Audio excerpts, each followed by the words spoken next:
with the big dog at the chess club, Tony Rich. People are slim these days, so not as big a dog as he used to be. It's shrinking slowly but surely. But certainly still with a lot of influence. Welcome to the show, Tony.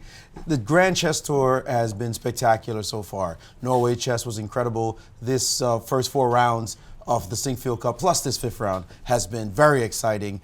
Is it what you'd hoped when you were sitting in your office planning this stage, this tour? No, it's much more than I could have hoped for, honestly. You know, the idea of the Sinquefield Cup, when that came about, seemed like a dream come true. It seemed like something that could never happen, and then sure enough, man, it's going to be here in St. Louis, and we had the best 2 in the world play the best 2 Americans.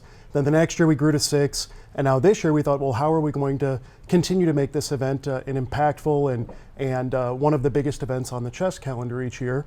And the way we found to do that was by creating the Grand Chess Tour. We recognize that there are organizers out there that really exemplify what a chess event should be, the gold standard, you know, if you will. And Norway Chess, London Chess Classic, and Sinquefield Cup, in our eyes, were some of the very best.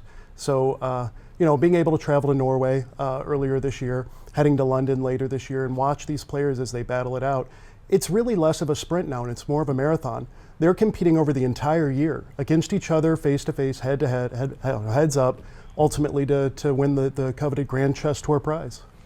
Yeah, it's been incredible, and I gotta say I'm jealous you went to Norway and I didn't, so did Yasser, but that's a different question. We talked to the other boss lady, Joy Bray. That's right. But the Grand Chess Tour has plans for the future. This is not the end of it. You have plans to grow. Tell us about that. That's right. In fact, the 2016 Grand Chess Tour calendar will be announced tomorrow, so make sure you tune in to grandchesstour.com to find out the dates for our 2016 events.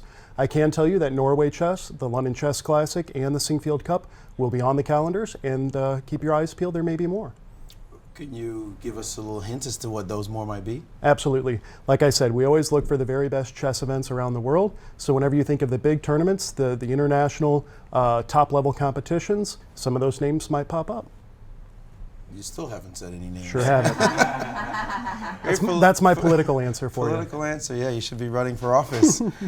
You know, a lot of people don't realize that there are chess fans who work in chess as well. You know, of course, you have somebody like myself who is basically a retired player, but loves the game and loves to do my job. But you're a chess fan as well, a pretty good player yourself, expert-rated player. That's what right. is it like to have the demigods, or I guess it's the gods of chess, walking into your door, walking into your club?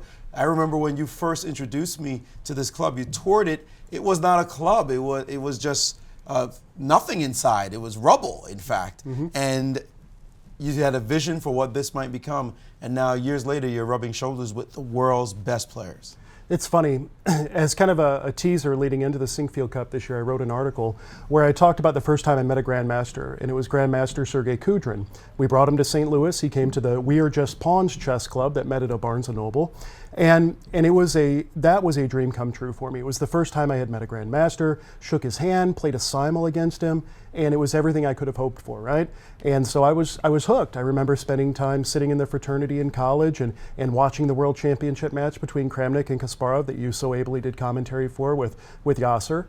You know, you read about these guys in the magazines, or you see pictures of them online, you see the games that they create, and it's beautiful. These are really masterpieces that they're creating over the board. And to have the chance to shake their hand and look in their eye and say, why didn't you play Queen D2? You know, that's great for a potzer like me. And then they explain why you're dropping a piece, you know. Yeah, don't try to suggest moves to these guys. Still have a long ways to go before I'm a Grandmaster. Well, you're definitely a Grandmaster organizer and certainly a gentleman. Thanks so much for all the work that you do for chess. It's a pleasure, thanks. Tony Rich, one of the good guys in chess, doing a lot of work in helping to transform the face of chess in America and around the world.